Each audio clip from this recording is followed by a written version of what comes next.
आपके बीच में है। आप सबसे अनुरोध है कि तालियां बजाकर खड़े होकर अभिनंदन करेंगे। प्रियंका गांधी, प्रियंका गांधी। हमारे जिला कांग्रेस कमेटी के अध्यक्ष राम किंकर गुर्जर जी स्वागत करेंगे प्रियंका गांधी जी का। शिव भाटिया जी, राजेंद्र भारती जी, घनश्याम सिंह जी, फूल सिंह बरैया जी, अवधेश नायक जी, जिला कांग्रेस कमेटी के प्रभारी भगवान सिंह तोमर जी और लोकसभा का चुनाव लड़े देवाशीष जी। मैं भाई शिव भाटिया जी से अनुरोध करूंगा कि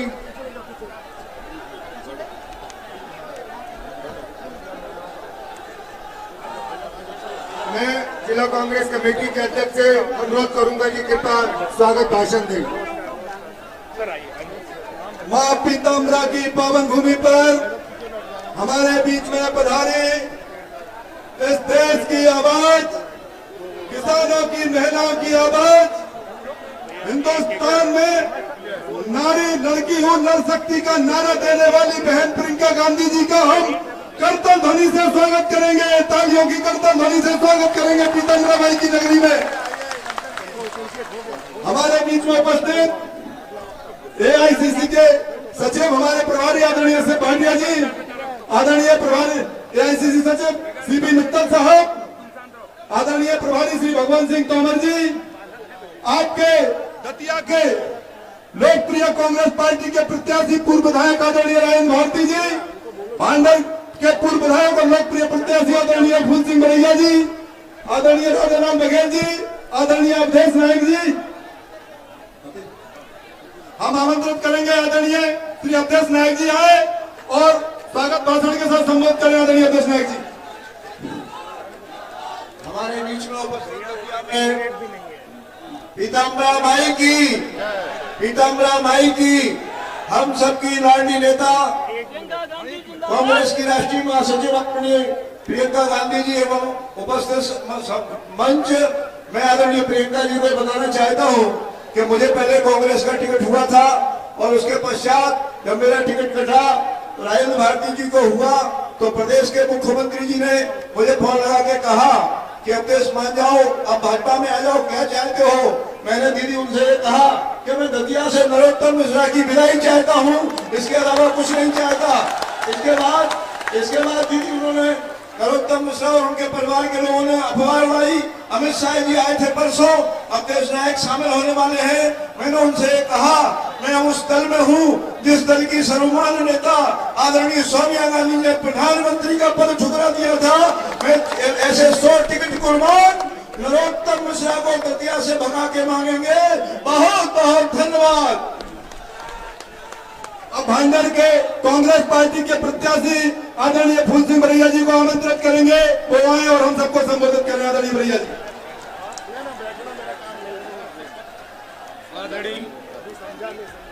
आदरणीय प्रियंका गांधी जी, आदरणीय प्रत्याशी दतिया भारती साहब, आदरणीय एआईसीसी पदाधिकारी शिव भाटिया साहब, मित्तल साहब, और मैं आपके बीच में सिर्फ थोड़ी सी चर्चा करना चाहूंगा। साथियों, मैं भांडर से ही प्रत्याशी हूं कांग्रेस का और आपसे ये समझ करके चर्चा कर रहा हूं सिर्फ 1 मिनट की कि हम लोग, मैं भांडर से लड़ रहा हूं, राजेंद्र भारती साहब दतिया से हैं। ऐसा समझिए कि मैं राजेंद्र भारती ही बोल रहा हूं आपके बीच में। आप वोट देंगे, वोट दे करके जिताने की जिम्मेदारी आपकी, और जीतने के बाद आपके दुख, आपकी तकलीफ, आपके कष्ट, आपकी त्रासदी, इनसे लड़ने की जिम्मेदारी फूल सिंह बरैया, राजेंद्र भारती की होगी। सभी को धन्यवाद दीजिए। अब मैं आमंत्रित करूंगा दतिया में संघर्ष का दूसरा नाम कांग्रेस पार्टी के लोकप्रिय प्रत्याशी और दतिया की जनता के लाडले आदरणीय राजेंद्र भारती जी आए और आप सबको संबोधित करें। आदरणीय राजेंद्र भारती जी।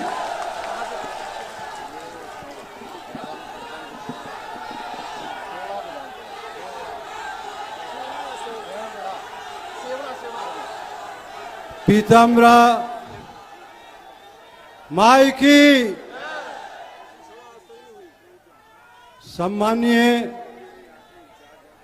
आदरणीय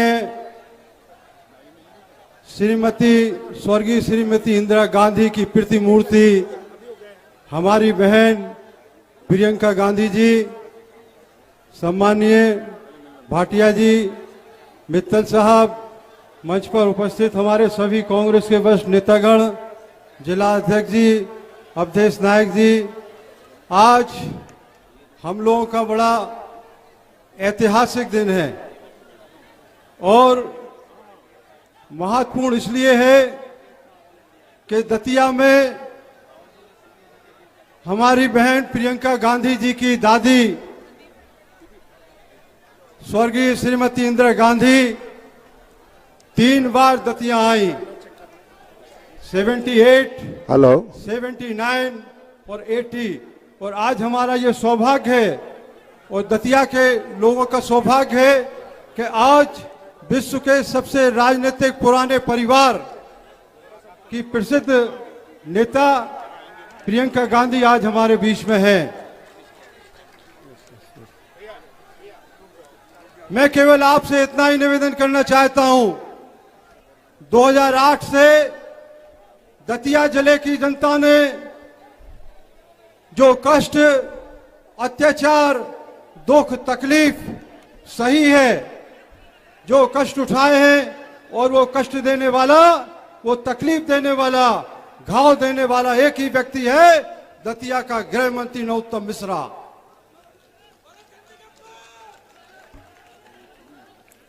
पूरी जनता परेशान है, चाहे व्यापारी हो, दतिया जिले की, दतिया शहर की ऐसी प्राइवेट जमीनें नरोत्तम मिश्रा ने शासकीय घोषित कर दी हैं, जिनसे 10,000 परिवार प्रभावित हैं। और व्यापारी परेशान है, चाहे जिसके ऊपर फर्जी केस बना देना, जनता परेशान है, हमारे कांग्रेसी परेशान है। और आज हमें उम्मीद है कि हमारे बीच में प्रियंका जी आई हैं, हम सबको इससे छुटकारा दिला के जाएंगी। और आप उनकी अपील पर, उनके आह्वान पर गृह मंत्री को डबरा के पास में जाके भेजेंगे। मैं केवल एक बात आपसे निवेदन करना चाहता हूं और आज आपसे विनम्र अपील करता हूं कि आप जितना हमारे परिवार ने, हमारे पिताजी स्वर्गीय श्याम जी ने 1952 से लेके आजादी से लेके स्वतंत्रता संग्राम के आंदोलन से लेके और आज तक जो सेवा की है, आपसे हम भीख मांगते हैं कि आप हमारी झोली में हमें मत दीजिए। धन्यवाद। जय हिंद।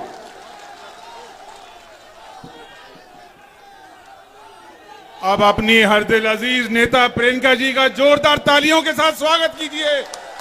मैं उनको निवेदन करूंगा कि आए और आपको एड्रेस करें।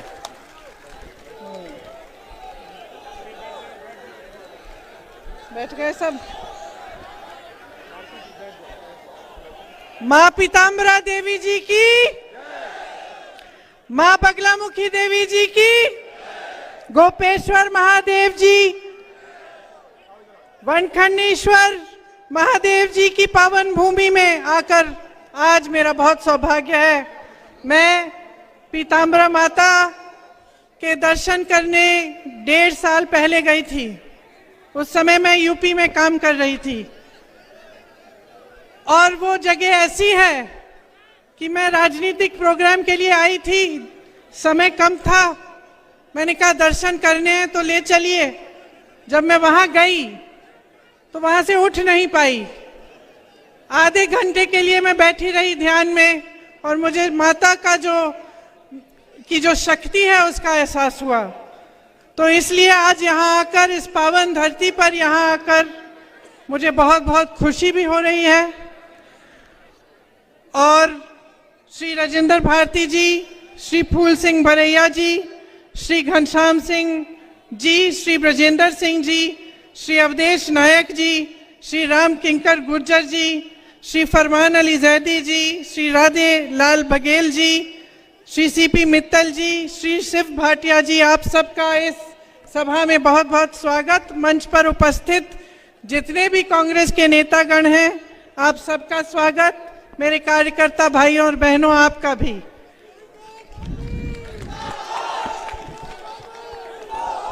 खास तौर से मेरी प्यारी बहनों और मेरे भाई, आप यहाँ काफी समय से मेरा इंतजार कर रहे हैं, मेरी बातों को सुनने आए हैं।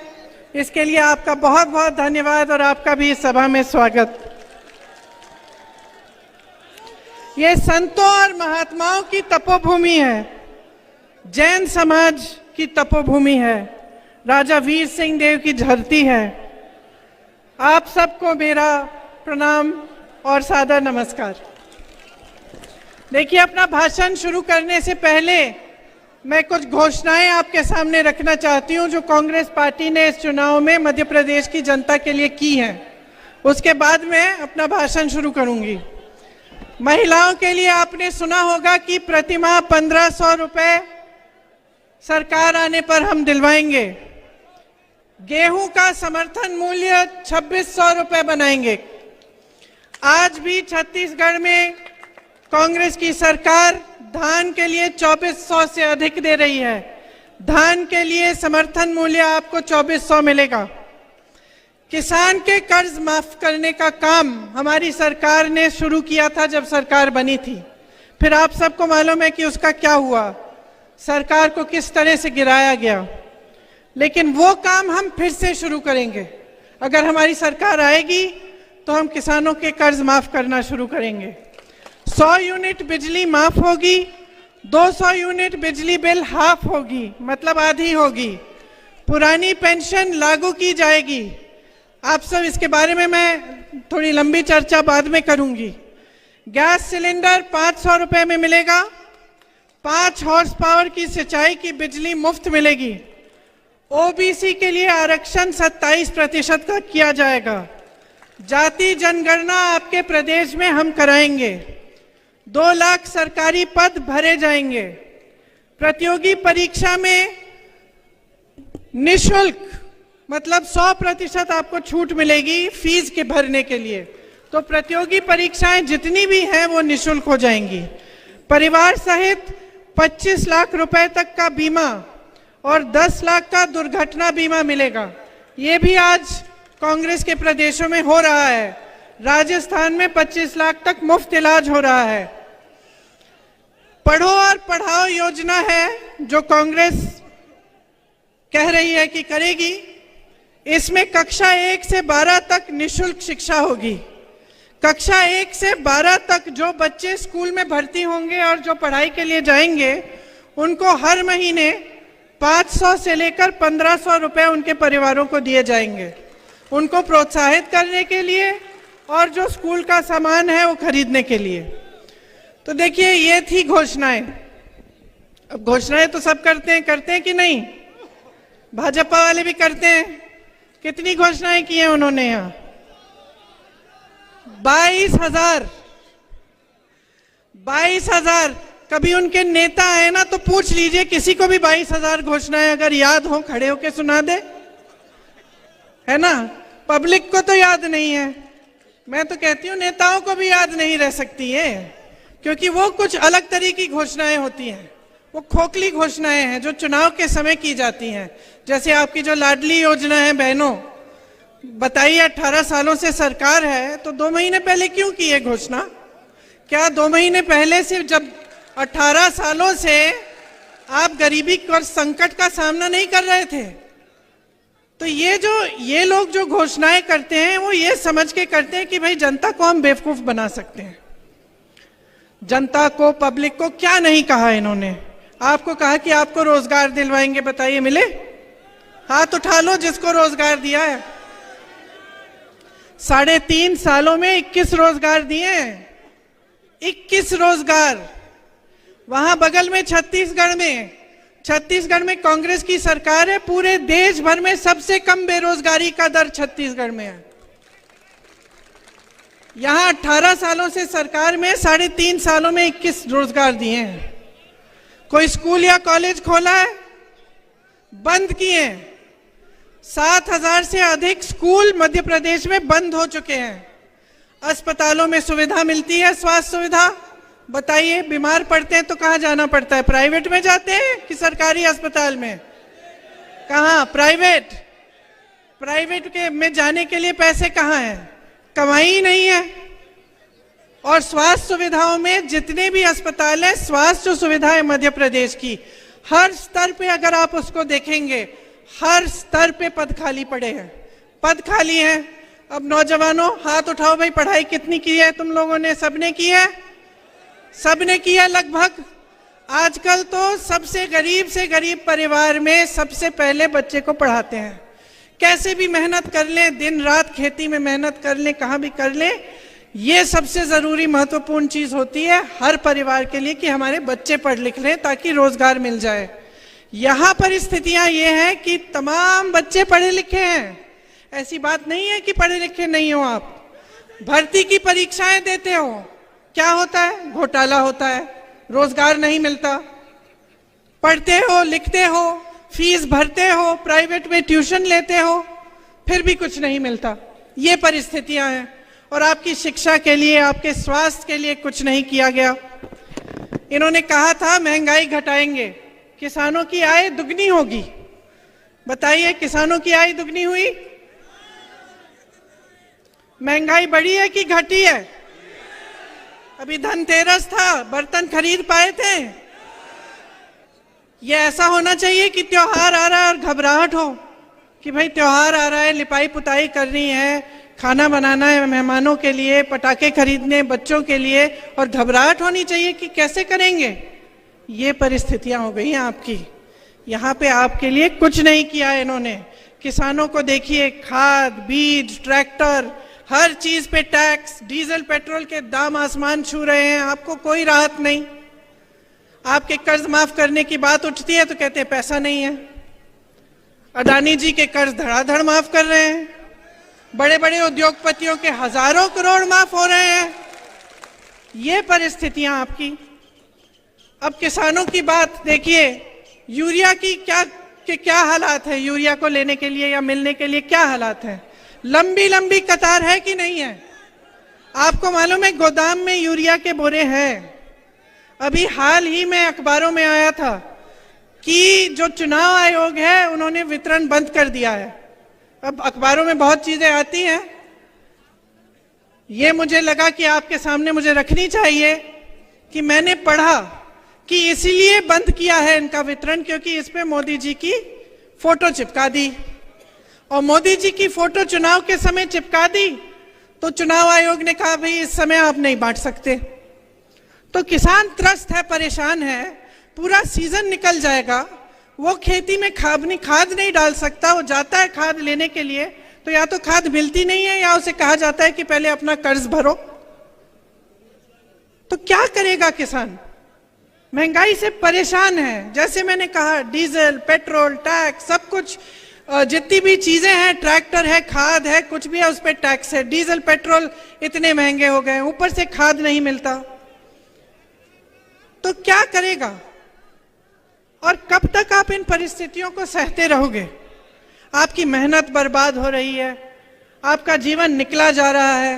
आप जितने भी आपके सपने हैं, आप जो काम करना चाह रहे थे, अपने बच्चों के भविष्य को बनाना चाह रहे थे, उनको आपको परे करना पड़ रहा है।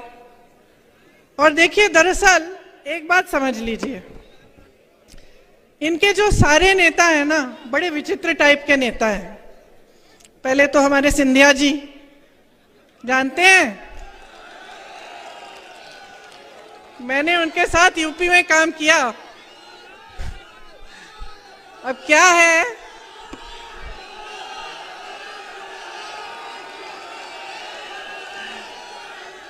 कि कद में थोड़े छोटे पड़ गए हैं? लेकिन अहंकार में तो भाई वाह भाई वाह।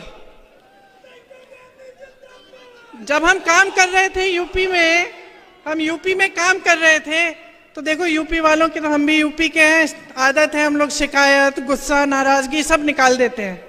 महाराज बोलने की आदत नहीं है। लेकिन भैया उनके पास जो भी कार्यकर्ता जाता था, कहते हैं दीदी कि हम क्या करें, महाराज महाराज कहना पड़ता है, हमारे मुंह से नहीं निकलता तो फिर कुछ काम ही नहीं होता हमारा। वैसे उन्होंने अपने परिवार की परंपरा अच्छे से निभाई है।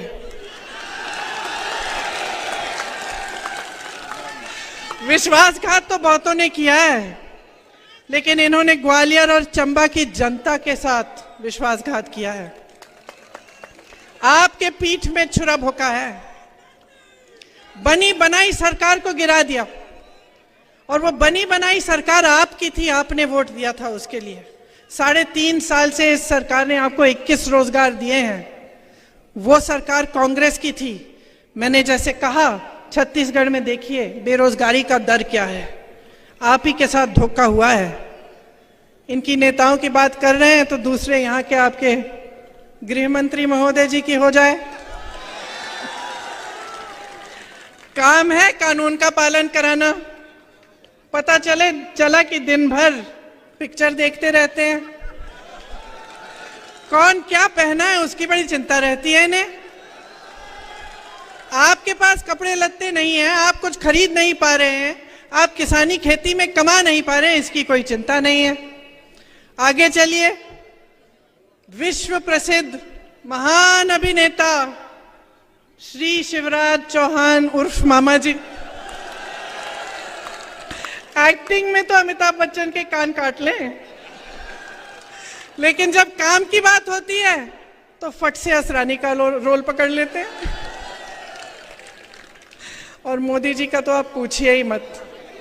मोदी जी का क्या कहना, देश के पहले ऐसे प्रधानमंत्री हैं जो परमानेंट अपनी ही पीड़ा में परेशान रहते हैं। कर्नाटका गए, बड़ी लंबी लिस्ट ले गए कि भाई मुझे इतनी गालियां दी हैं, यहाँ भी कहने लगे मुझे इतनी गालियां दी हैं, रोते ही रहते हैं। लगता है आपने वो सलमान खान की पिक्चर देखी है तेरे नाम, उसमें सलमान खान शुरू से अंत तक रोते ही रहते हैं। मैं तो कहती हूँ मोदी जी के लिए भी पिक्चर बना देते हैं, उसका नाम रखेंगे मेरे नाम। वैसे एक बात है, मोदी जी ना आदमी की पहचान में टॉप क्लास है। दुनिया भर के गद्दारों और कायरों को इकट्ठा करके अपनी पार्टी में ले लिए। मुझे तो बेचारे आरएसएस और भाजपा के जो अच्छे कार्यकर्ता हैं, जो सालों से संघर्ष कर रहे हैं अपनी पार्टी के लिए, उन पे तरस आती है कि क्या पता ये कायरों की सेना ही उनकी पार्टी को चलाने ना लगे। ये है हालात। अब मजाक एक तरफ, आपके काम की बात करते हैं।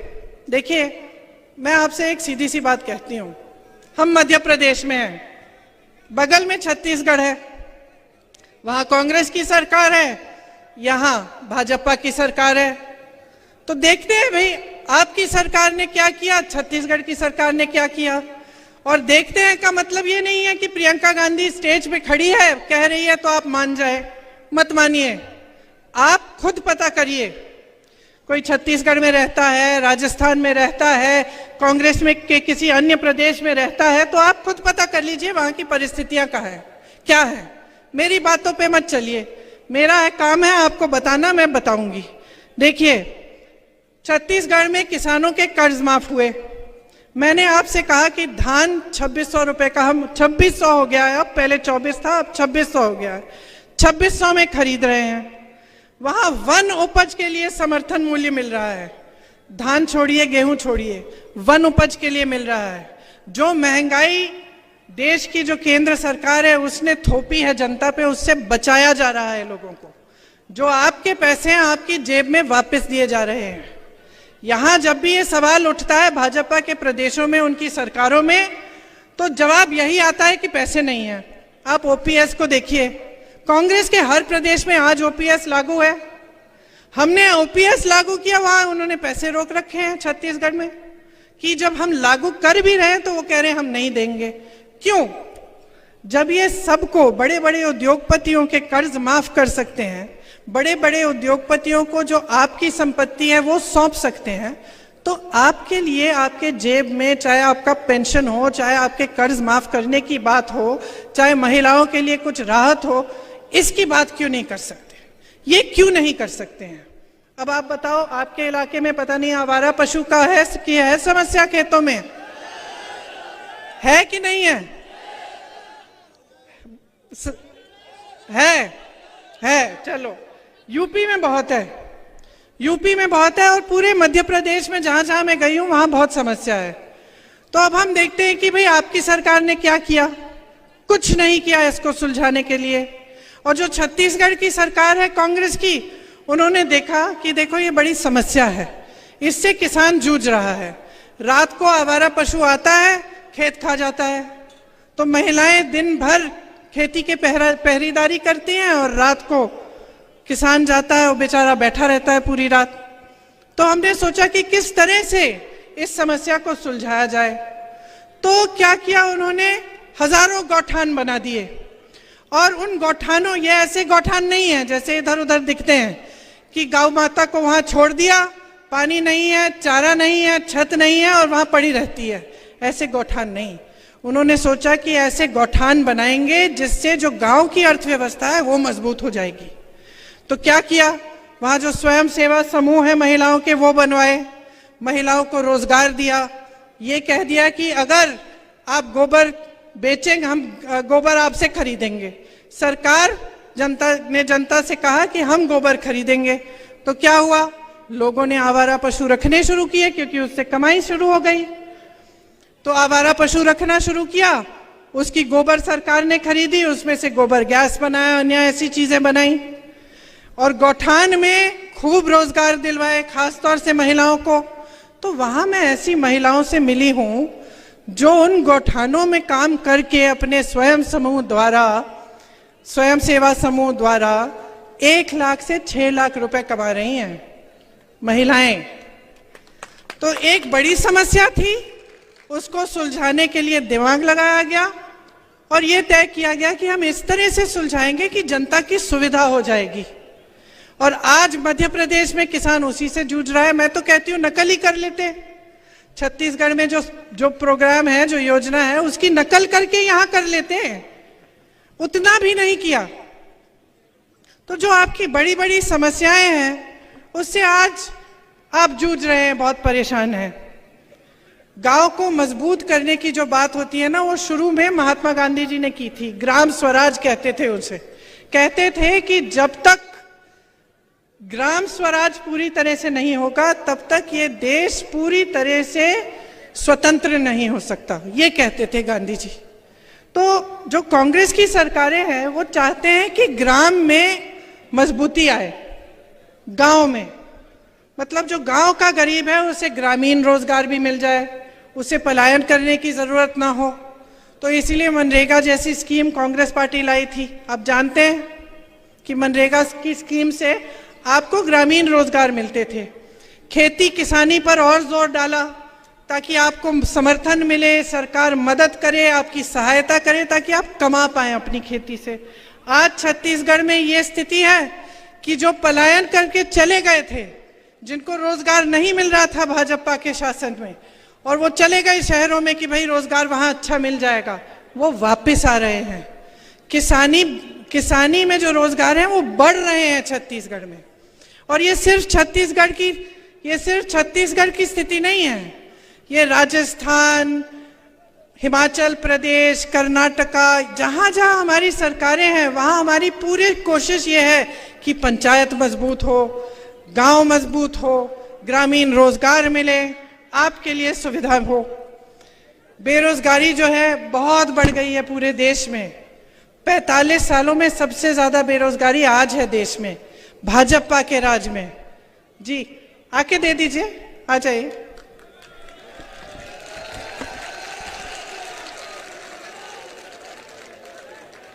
इधर से आ जाइए।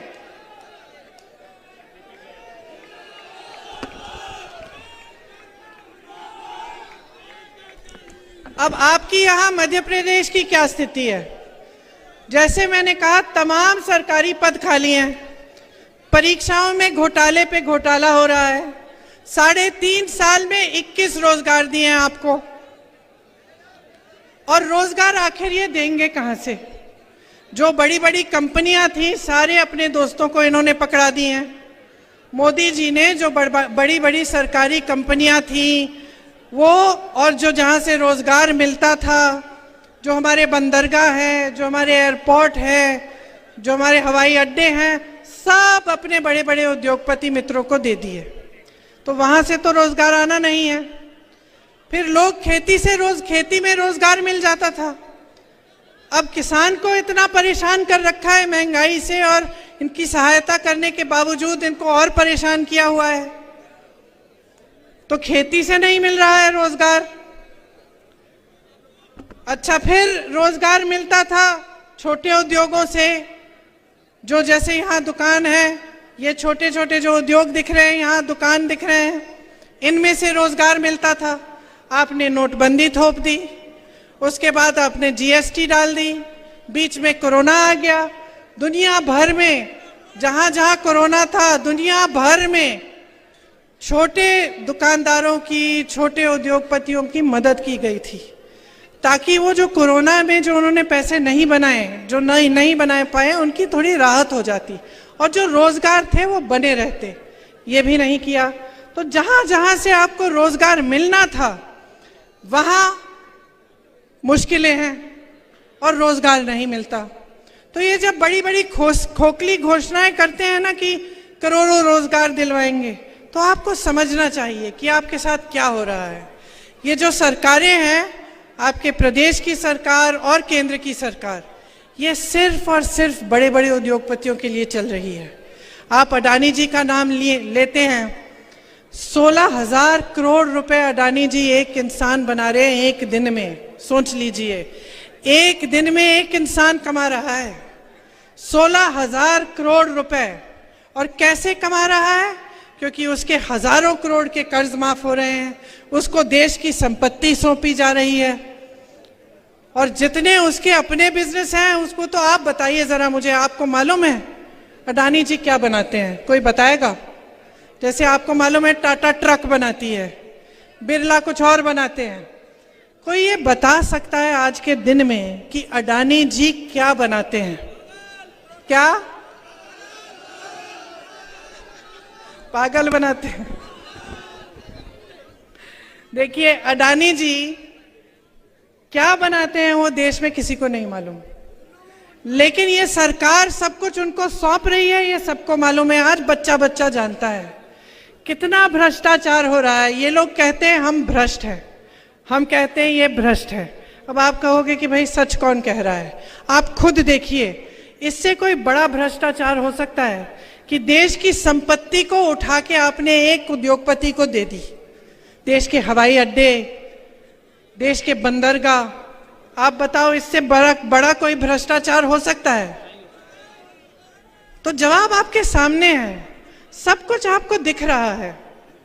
महिलाओं के लिए इन्होंने कहा आरक्षण करेंगे, सब महिलाएं बड़ी खुश हो गई कि भाई आरक्षण हो जाएगा, हम भी चुनाव लड़ पाएंगे अच्छी तरह। बाद में पता चलता है कि 10 साल बाद तक ये लागू नहीं होगा। चुनाव आ रहा है, कह दिया लाडली योजना। चुनाव से पहले महिलाओं को कोई पूछ ही नहीं रहा है। तो ये परिस्थितियां आपके सामने हैं। महिलाओं के लिए इतना काम हो सकता है। जहां हमारी सरकारें हैं वहां महिलाओं को खूब मौके दिए हुए हैं।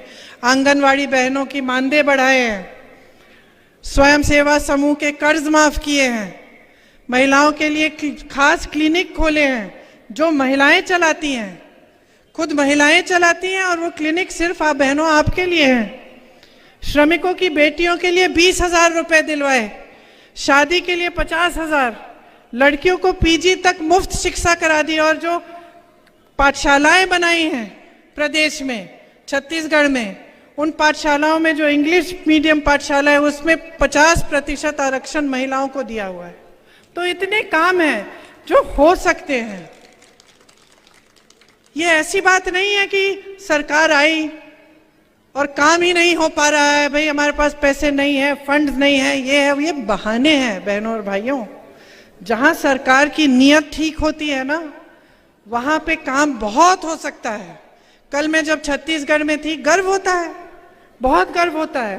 मंच पे खड़े होते हैं तो हम नेताओं को भी गर्व होता है कि भाई जो हम बात कर रहे हैं, अपने काम की बात कर रहे हैं, कि हम कह पा रहे हैं कि देखो हमने कितना किया है, देखो आपने हम में भरोसा किया, आपकी संपत्ति हमारे हाथों में थी, हमने वो संपत्ति आपको लौटाई है। हमने ऐसी योजनाएं बनाई हैं जिससे आपके कर्ज माफ हुए, जिससे आप अपने पैरों पे खड़े हो पाए, जिससे कोई नौजवान हो उसको अपना बिजनेस शुरू करना पड़े, उसके लिए हमने सुविधा बना दी, रोजगार दिलवाए। तो हम जब खुद मंच पे खड़े होके ये बातें करते हैं तो हमें खुद गर्व होता है और ये महसूस होता है कि चलो आपने 5 सालों के लिए हमें आपने अपना भरोसा दिया, आपने ये सोचा कि हम कुछ करके दिखाएंगे और हमने कुछ करके आपको दिखाया। जब मैं राजस्थान जाती हूँ और मैं एक ऐसे शख्स से मिलती हूँ जिसके हार्ट का ऑपरेशन मुफ्त में हो गया और वो ऐसे करके कहता है कि ये जो योजना है दीदी, इसकी वजह से मुझे 1 पैसा नहीं देना पड़ा, तो अच्छा लगता है, क्योंकि एक जिम्मेदारी होती है आपके प्रति, एक जवाबदेही होती है। मैं जहां जहां जाती हूं मैं एक कहानी बताती हूं कि जब मेरे पिताजी प्रधानमंत्री थे, उनके साथ मैं अमेठी घूमती थी, उनका चुनावी क्षेत्र था। अमेठी के जो गांव के लोग थे वो बेझिझक उनको डांटते थे और वो इतना भी कह देते कि राजीव भैया प्यार देंगे हम आपको, लेकिन हमारी सड़क ठीक नहीं की ना आपने 6 महीनों में तो वोट नहीं मिलने वाला। कहते थे, मुंह पे कहते थे, और वो प्रधानमंत्री थे, नाराज नहीं होते थे, डांटते नहीं थे, ये नहीं कहते थे कि देखो मैं कौन हूं, ऐसे मत बात करो मेरे से। सर झुकाकर उनसे कहते थे कि हाँ इसका ऑर्डर मैंने दे दिया, इसमें देर लग गई है। ये इस देश की परंपरा है। बहनों और भाइयों, जब हमने आजादी की लड़ाई लड़ी ना, आपके पूर्वजों ने भी लड़ी, हमारे पूर्वजों ने लड़ी, जब ये लड़ाई लड़ी तो इसलिए नहीं लड़ी कि आज भी आप आजाद न हो। इस आजादी का मतलब क्या था? इस आजादी का मतलब था कि जो शक्ति है, देश की जितनी भी शक्ति है, देश की जो संपत्ति है, वो आपके हाथों में हो। ये इसी को आजादी कहते थे। वरना अंग्रेजों में और यहाँ के शासकों, अब नए शासकों में क्या फर्क है? अगर आपके हाथों में ये शक्ति नहीं होती वोट की, कि आप हर 5 साल बदल सकते थे सरकार, और अगर कोई जवाबदेही नहीं होती आपके प्रति कि नेता थोड़ा घबराए, यहाँ जब आपके सामने आए तो थोड़ा बहुत घबराए कि भाई मैंने इनका काम नहीं किया, इस बार मैं नहीं चुना जाऊंगा। ये शक्ति आपको लोकतंत्र के जरिए, आपके संविधान के जरिए आपको दी। और कई महापुरुषों ने इसके लिए अपनी जान दी। कई लोगों ने अपना खून इस धरती की मिट्टी में मिला दिया ताकि आप आजाद हों, ताकि आप अपने नेताओं से जवाबदेही मांगे, ताकि आपको सरकार अच्छी नहीं लग रही है, आपको लग रहा है कि गलत हो रहा है आपके साथ, आप उसको बदल पाए। तो अब मेरी शिकायत है आपसे, क्या कर रहे हैं आप? अपनी परिस्थिति देखी। मैंने सुना है यहां पे आप ही के क्षेत्र में तमाम निर्दोष लोगों पर फर्जी केस लगा के जेल में डाल देते हैं, है? देखिए, मैंने पहले ही कहा, मजाक में कहा, लेकिन मैंने कहा कि गृह मंत्री हैं, यहाँ के जो प्रतिनिधि हैं गृह मंत्री हैं, इनका काम क्या है? इनका काम है कानून को लागू कराना, मतलब जनता को सुरक्षित रखना। और किसकी सुरक्षा कर रहे हैं? यहाँ के गुंडे, यहाँ के माफिया, इनको किसका संरक्षण मिलता है? जब आप परेशान होते हैं, आपकी कोई समस्या उठती है, तो आप जा पाते हैं इनके पास? अपना काम करा पाते हैं? आते हैं आपके घरों में? ये कभी पूछने आते हैं कि आपका जीवन कैसा चल रहा है? तो भाई आपने चुना क्यों? वोट मांगने आते हैं, ठीक है, वो तो वोट मांगने आते हैं, तो आप क्या अंधे हो गए कि आप अंधाधुंध वोट दे रहे हैं? नहीं ना। अरे जागरूक बनो, जागरूक बनो बहनों और भाइयों। आपका देश है, आपका प्रदेश है, ये आपका इलाका है। गुंडों के हाथों में सौंपना चाहते हैं आप इसे? अपने बच्चों के लिए रोजगार चाहते कि नहीं? स्वास्थ्य सुविधाएं चाहते कि नहीं? शिक्षा की सुविधाएं चाहते कि नहीं? तो जागो, जागो। देखो आज देश में ना एक अजीब सा सिलसिला बन गया है। ये पावन धरती है, इसीलिए मैं ये बात यहां खास तौर से कह रही हूं। धर्म के नाम पर जो आपका वोट लेने आता है, उसके मन में एक बात बहुत अच्छी तरह से बैठ गई है। आप ये बात सुन लो भाई और बहनों, ये बात बैठ गई है कि मैं कुछ भी कर लूंगा, मैं चाहे एक काम नहीं करूं जनता के लिए, मैं चाहे एक सड़क ठीक नहीं करूं, एक टूटी में भी पानी ना आए, समस्या उठी किसानों की, मैंने आंख मूंद के दूसरी तरफ मैंने देख लिया, मैं सब कुछ कर सकता हूं, बशर्ते चुनाव के समय में मंच पे खड़ा होकर धर्म की बात करूं। लोगों के जज्बात उभर जाएंगे, लोग धर्म की बात मानते हैं और धड़ाधड़ मुझे धर्म के नाम पर वोट मिल जाएंगे। ये बात सही है कि नहीं है? जो नेता ये समझ गया है कि मुझे काम करने की जरूरत नहीं है, मैं धर्म या जाति की बात करूंगा और उस आधार पे मुझे वोट मिल जाएंगे, वो नेता काम बंद करना शुरू करेगा। वो करेगा ही नहीं। कल को आप ये जो नेता यहाँ पे हम लोग बैठे हैं सब, कल हमें आप छूट दे दो, हमें आप कह दो कि भाई काम करने की जरूरत नहीं है, आप हमारी जज्बात की बातें करो, आपको वोट मिल जाएगा, तो हम भी बैठ जाएंगे। क्यों नहीं? ये तो इंसान की फितरत होती है। जब जवाबदेही नहीं है, जिम्मेदारी नहीं है, तो इंसान बैठ जाता है। घर में ऐसा होता है, आप अपने बेटे को कोई जिम्मेदारी ना दो, उसको खिलाते रहो पिलाते रहो, घर में बैठा रहता है। क्या करेगा? बाहर जाके नौकरी ढूंढेगा? नहीं ढूंढेगा।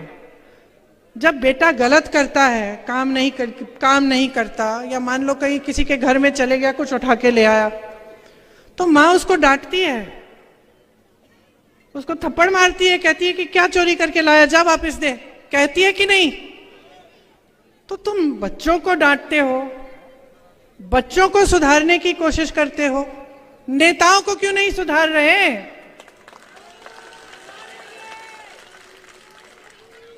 ये आपकी धरती है, बार बार मैं कह रही हूं, आपकी अमानत है, बार बार मैं कह रही हूं। लोकतंत्र ने शक्ति आपको दी है, ये जो आपका वोट है ना, सबसे बड़ी शक्ति है, इसको मत नकारो, इसको खाम खा धर्म के नाम पर, जाति के नाम पर मत दो। इसको एक ही आप एकदम अपना ध्यान जो है ना केंद्रित कर लो अपने विकास पे, अपने भविष्य पे, अपने बच्चों के भविष्य पे। आपको याद है महाभारत में जब अर्जुन ने यूं अपना बाण पकड़ा, एकदम अपना ध्यान केंद्रित कर दिया मछली की आंख पे, उसी तरह अपना ध्यान केंद्रित करो, नहीं तो छूट जाएंगे 5 साल और। जो बर्बादी आप देख रहे हो, जो ये घोटालों वाली सरकार है, एक के बाद एक भ्रष्टाचार की सरकार है, समझ लो इसका नुकसान कोई नेता नहीं भर रहा है, कोई नेता नहीं भर रहा है। इसका नुकसान आप भर रहे हो, आपके बच्चे भर रहे हैं, आप भुगत रहे हो। भ्रष्टाचार से मालूम है सबसे ज्यादा नुकसान किसको होता है? युवाओं को, सबसे ज्यादा। ये पैसा आता कहाँ है? जब हम सुनते हैं कि फलाना घोटाला हो गया, 2000 करोड़ रुपए का घोटाला, 3000 करोड़ रुपए का घोटाला, व्यापम घोटाला, किसी और का घोटाला, तो ये जो 2000-3000 करोड़ हम किसकी बात कर रहे हैं? किसके पैसे हैं ये? एक दूसरे से तो नहीं ले रहे हैं ये नेता, नहीं ना, किसी दूसरी राजनीतिक पार्टी से भी नहीं ले रहे हैं। किससे ले रहे हैं? आपसे ले रहे हैं।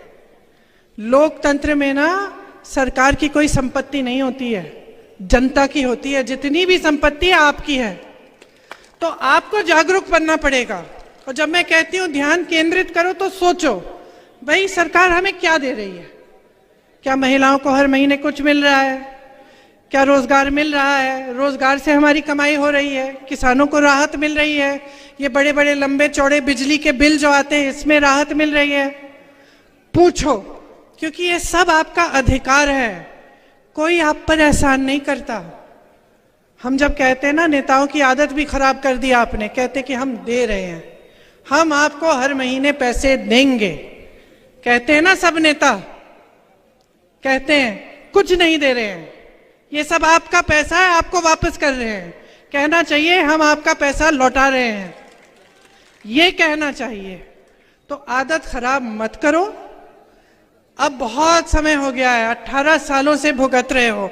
अगर आपने खुद अपने जीवन में खूब तरक्की देखी है, आप खुश हो, आप परेशान नहीं हो, तो ठीक है, फिर से भाजपा की सरकार बना दो। नहीं, मैंने सुना है कि इस बार खासतौर से दतिया में बदलाव आ रहा है। मैंने सुना है कि खनन माफिया, लैंड माफिया से आप छुटकारा चाहते हैं।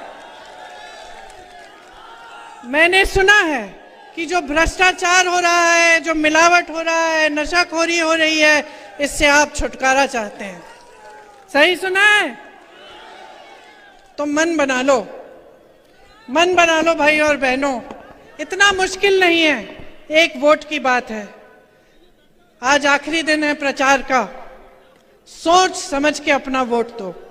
मेरी दादी जी इंदिरा जी कहती थी कि जनता में सबसे ज्यादा विवेक है। जब जनता ने उन्हें हराया, मालूम है आपको, 77 में उनको हराया, अपनी ही सीट हार गई थी, काफी समय के लिए मायूस थी, घर में ही बैठी रहती थी, कुछ महीनों के लिए कमरे में ही रहती थी। उस समय उन्होंने ये नहीं कहा कि जनता ने गलत किया, उस समय उन्होंने ये कहा कि मुझसे कुछ गलती हो गई होगी, मैंने कुछ ऐसा किया है जिससे जनता नाराज है और मुझे उसमें सुधार लाना है। ये होता है असली नेता।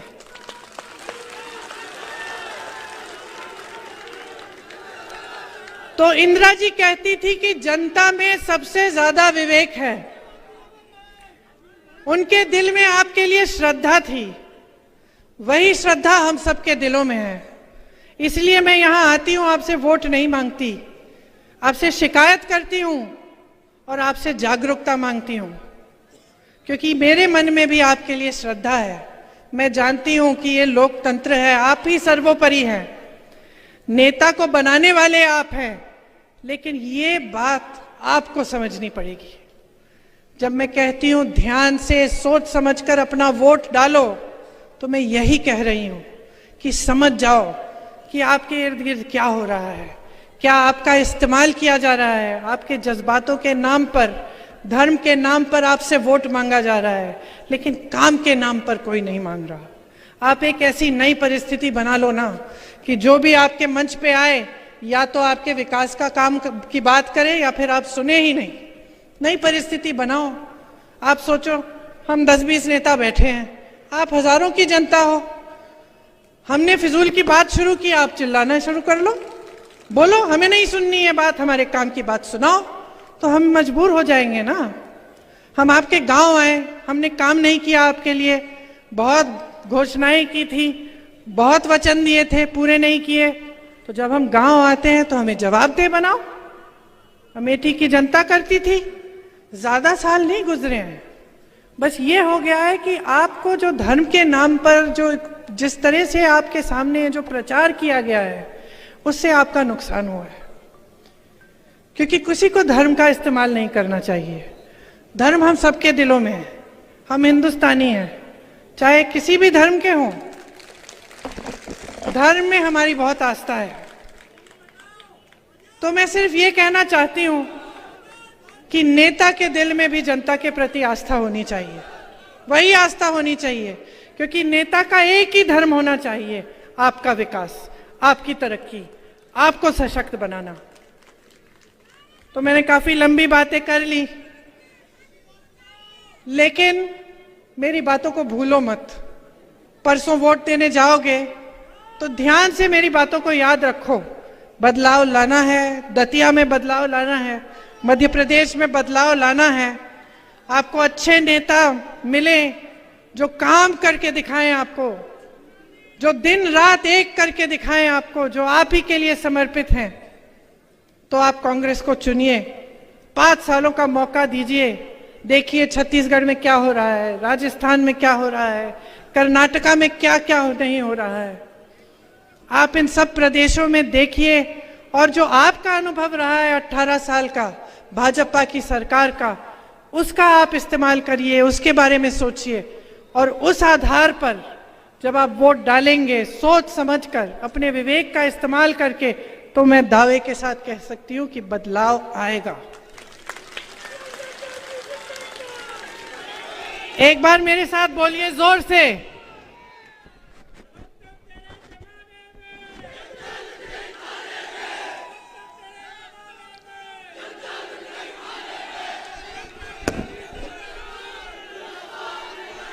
मेरे साथ बोलिए, दतिया में बदलाव, दतिया में बदलाव, दतिया में बदलाव। जय हिंद, धन्यवाद। धन्यवाद मैम।